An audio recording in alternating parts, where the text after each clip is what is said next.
একদম আইএসএফ এর একটা মিটিং করতে দেবো না ওকে। ওর নওশাদ সিদ্দিকীকে আগে ওর যে জাঙ্গিপাড়া সেখান থেকে জিতে আসতে হবে, তারপর ভাঙড়ে মিটিং মিছিল করতে দেবো। ও যেখানে মিটিং মিছিল করবে ওর মন ফল ভেঙে গুড়িয়ে দেবো। ওর একটা মিটিং মিছিল ভাঙড়ে করতে দেবো না। উনি যদি সত্যিকারের মায়ের দুধ খেয়ে থাকে এবং হিজড়ে না হয় আর এক বাপের যদি বেটা হয়ে থাকে, তাহলে আইএসএফ এর কোনো প্রোগ্রামে গিয়ে স্টেজ ভাঙতে হবে না।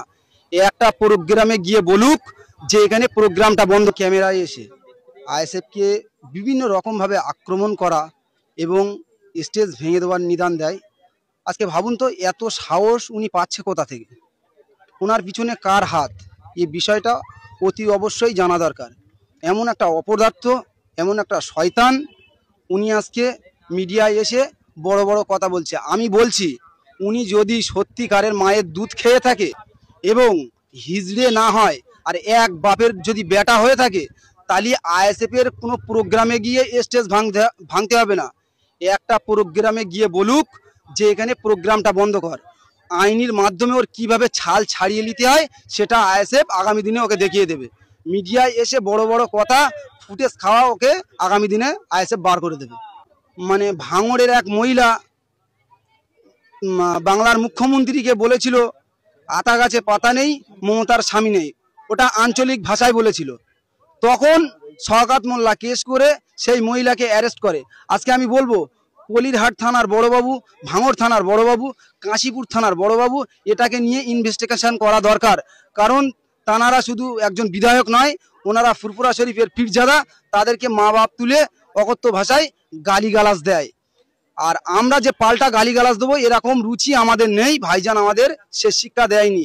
কিন্তু ওই রফিকুল ইসলামকে একটাই কথা বলবো, তুমি যেভাবে মানুষের আজকে শুধু ভাইজান নয়, আগের দিন দেখেছেন কাঁঠালে একটা দোকানদারকে ওরকম মা বাপ তুলে গালিগালাজ দিয়েছে, আর একটা ছেলেকে ওনার ভাগনা বলছে তাকে মা বাপ তুলে গালিগালাজ দিয়েছে, এবং ভাইজানের মা বাপ তুলে গালিগালাজ দিয়েছে। উনি যে এত ক্ষমতা দেখাচ্ছে এর পিছনে কার হাত রয়েছে? ভাঙড় থানার বড়বাবু, পুলিরহাট থানার বড়বাবু এটাকে নিয়ে ইনভেস্টিগেশন করা দরকার। আমি রফিকুল ইসলামকে একটাই কথা বলতে চাই, এইভাবে যদি গালিগালাজ দিতে থাকেন আগামী দিনে তোমাকে আইনের মাধ্যমে আমরা বুঝে নেবো। আর একটা কথা, উনি যে পরের মাকে গালাগালি দিচ্ছেন মানে আমাদের বুঝে নিতে হবে উনি ওনার নিজের মাকে কোনোদিনও সম্মান দেয় না বলে আমার তো মনে হয়। তা একটা চোর যখন প্রথম চুরি করতে যায় তা নিজের বাড়িতে চুরি করে স্পার্ট হয়ে তারপরে বাইরে চুরি করতে যায়। তা উনি আগে ওনার বাড়িতে ওনার মায়ের কাছে গিয়ে স্পার্টটা হয়ে তারপরে পরের মায়ের কাছে আসুক। তিনি বলছেন আমি প্রভাবশালী নেতা, আমি জনপ্রিয়তা নেতা। শোনেন, উনি একটা চোর। আমি আগের ভিডিও বলেছি, আবারও বলছি, উনি একসময় ইটের ব্যবসা করতো, একটা গাড়িতে 200-300 করে মাল কম দিয়ে চুরি করে আজকে এই জায়গায় এসে দাঁড়িয়েছে। উনার কোনো মানে রাজনীতিতে কোনো ক্যারেক্টার নেই। উনি বলছেন যে এই তোমার তৃণমূলের ঝান্ডা ধরেছি, ওটা আমার অস্ত্র, আর পাঁটা আসলে জবাই করব। আগামী দিন 26 আসার আগে বলছে আমাদের পাপিয়াকে মারধর করবে। মারধর তো দূরের কথা, ওনাকে একটা হুমকি দিয়ে দেখাতে বলুন আমরা আইএসএফ এর ছেলেরা কি করতে পারি। আইএসএফ এর ছেলে কি জিনিস, এই ভাঙড়ের জনগণকে জিনিস, ওকে আমরা হাড়ে হাড়ে বুঝিয়ে দেবো। কি বলবেন, একেবারে প্রকাশ্য মঞ্চ ভাঙার হুঁশিয়ারি দিচ্ছে প্রশাসন, নীরব। আমি বললাম তো, সত্যিকারের যদি মায়ের দুধ খেয়ে থাকে, যদি না হিজড়ে হয়, স্টেজ ভাঙতে হবে না। শুধু ওই প্রোগ্রামের কাছে গিয়ে বলুক যে তোরা প্রোগ্রামটা বন্ধ কর। ওকে আইনের মাধ্যমে কিভাবে ওর গায়ের ছাল ছাড়িয়ে নিতে হয় সেটা আইএসএফ ভালো করে জানে। একদম আইএসএফ এর একটা মিটিং করতে দেবো না ওকে। ওর নওশাদ সিদ্দিকীকে আগে ওর যে জাঙ্গিপাড়া সেখান থেকে জিতে আসতে হবে, তারপর ভাঙড়ে মিটিং মিছিল করতে দেবো। ও যেখানে মিটিং মিছিল করবে ওর মন ফল ভেঙে গুড়িয়ে দেবো। ওর একটা মিটিং মিছিল ভাঙড়ে করতে দেবো না। আমাকে মানে পাঁটা দেওয়া হয়েছে, মানে পাঁটা মানে আমি অস্ত্র দেওয়া হয়েছে। অস্ত্র মানে হচ্ছে তৃণমূলের ঝান্ডাটা আমাকে দেওয়া হয়েছে, এবং আমি বিধানসভা কমিটির একজন সদস্য। আমাদের মাননীয় শওকত মোল্লা মহাশয় আমাকে করেছে। তা আমি চাইছি যে অস্ত্রটা যখন দেওয়া হয়েছে আমার একটাবার পাঁটাটা দেওয়া হোক জবাই করার জন্য। হ্যাঁ, এই আইএসএফ এর যখন আমার হাতে অস্ত্র পাঁটা দুটোই এসে যাবে, জানুয়ারি মাসের পরে একটা মিটিং করতে দেবো না আমি। যেখানে মিটিং করবে মন ফন ভেঙে গুড়িয়ে দেবো।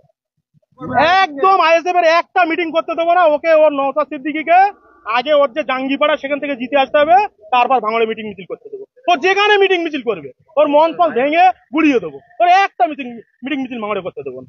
যার ফুরফুরা শরীফে 10 পয়সা দাম নেই, সে ভাঙড়ের মুসলিমদেরকে ভাঙিয়ে আর বিজেপি কে সুবিধা করে দেবে, এ কখনো আমরা হতে দেবো না। কিন্তু আইএসএফ তো জিতে আছে ভাঙড়ে। ও জিতে আছে, ঠিক আছে, ও তো আমরা জিতিয়েছিলাম, এখন আর নেই। একদম হুঁশিয়ারি, পাঁটা অস্ত্র হাতে এসে গেছে, যখন পাঁটাটা হাতে আসবে জবাইয়ের জন্য, ওরে একটা মিটিং মিছিল ভাঙড়ে করতে দেবো না। আমি দায়িত্ব সহকারে বলছি। আপনার বলতে আছেন আইএসএফ কি, আইএসএফ আছে ভাঙড়ে আর 2-300 কর্মী মিলে ঘুরঘুর ঘুরঘুর করছে, ওদের কিচ্ছু নেই। ওদের জিতিয়েছিলাম আমি, রশিদ গাজী, তুষার ঘোষ, আর ভাঙড়ে 1 নম্বর ব্লকের শরীফুল। ওর কিচ্ছু নেই, ভাঙড়ে সংগঠন নেই। মোহাম্মদ রফিকুল ইসলাম ওরফে বাপি, তৃণমূল নেতা।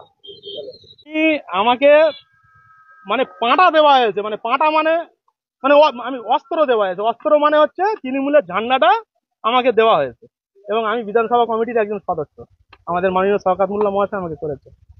তা আমি চাইছি যে অস্ত্রটা যখন দেওয়া হয়েছে, আমার একটাবার পাঁটাটা দেওয়া হোক জবাই করার জন্য। হ্যাঁ, এই আইএসএফ এর যখন আমার হাতে অস্ত্র পাঁটা দুটোই এসে যাবে, জানুয়ারি মাসের পরে একটা মিটিং করতে দেবো না আমি। যেখানে মিটিং করবে মঞ্চ ফঞ্চ ভেঙে গুড়িয়ে দেবো, একদম আইএসএফ এর একটা মিটিং করতে দেবো না। ওকে ওর নওশাদ সিদ্দিকীকে আগে ওর যে জাঙ্গিপাড়া সেখান থেকে জিতে আসতে হবে, তারপর ভাঙড়ে মিটিং মিছিল করতে দেবো। ও যেখানে মিটিং মিছিল করবে ওর মঞ্চ ফঞ্চ ভেঙে গুড়িয়ে দেবো, ওর একটা মিটিং মিছিল ভাঙড়ে করতে দেবো না। যার ফুরফুরা শরীফে 10 পয়সা দাম নেই, সে ভাঙড়ের মুসলিমদেরকে ভাঙিয়ে আর বিজেপি কে সুবিধা করে দেবে, এ কখনো আমরা হতে দেবো না। কিন্তু আইএসএফ তো জিতে আছে ভাঙড়ে। ও জিতে আছে, ঠিক আছে, ও তো আমরা জিতিয়েছিলাম, এখন আর নেই। একদম হুঁশিয়ারি, পাঁটা অস্ত্র হাতে এসে গেছে, যখন পাঁটাটা হাতে আসবে জবাইয়ের জন্য, ওরে একটা মিটিং মিছিল ভাঙড়ে করতে দেবো না আমি দায়িত্ব সহকারে বলছি। আপনার বলতে আছেন আইএসএফ কি, আইএসএফ আছে ভাঙড়ে আর 2-300 কর্মী মিলে ঘুরঘুর ঘুরঘুর করছে, ওদের কিচ্ছু নেই। ওদের জিতিয়েছিলাম আমি, রশিদ গাজী, তুষার ঘোষ, আর ভাঙড়ে 1 নম্বর ব্লকের শরীফুল। ওর কিচ্ছু নেই, ভাঙড়ে সংগঠন নেই। মোহাম্মদ রফিকুল ইসলাম ওরফে বাপি, তৃণমূল নেতা। সো বস, তো ভিডিওটা তো অবশ্যই আপনারা সবাই ফার্স্ট টু লাস্ট একদম শেষ পর্যন্ত আপনারা সবাই মানে দেখলেন। তো আপনাদের সবথেকে যেটা এক্সাইটেড বিষয়, একদম আপনাদের ব্যক্তিগত মনের পার্সোনাল চিন্তা ভাবনা, ব্যাখ্যা, বিশ্লেষণ বা যে কোনো মানে কন্টেন্টের মধ্যে প্রত্যেকটা সেন্টেন্স বা প্রত্যেকটা স্টেটমেন্ট সব কিছুই আপনারা আপনাদের ব্যক্তিগত পার্সোনাল চিন্তা ভাবনা, ব্যাখ্যা, বিশ্লেষণ দিয়ে আপনাদের সবথেকে এক্সাইটেড বিষয় যেটা, সেটা হচ্ছে ব্যক্তিগত কি মতবাদ। সেই মতবাদ কিন্তু এই ভিডিওর কমেন্ট বক্সে আপনারা সবাই দেন। আর আজকের জন্য টাটা।